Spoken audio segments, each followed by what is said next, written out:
Hello, welcome to ERPCA User Guide. Today we will learn how to make customer inactive inactive.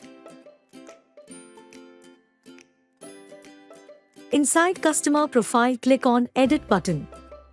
Inside Edit, please uncheck Is Active checkbox. And then click on Submit. Great job! Customer data updated successfully. As you can see, selected customer disabled successfully. Now to make customer active again, click on Customer Index.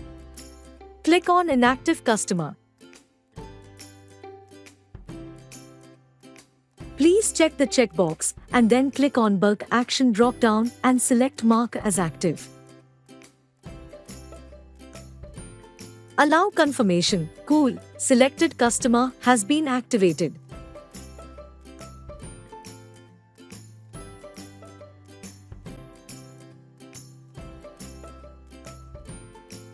Thank you for watching the video. Stay connected with us for more helpful videos.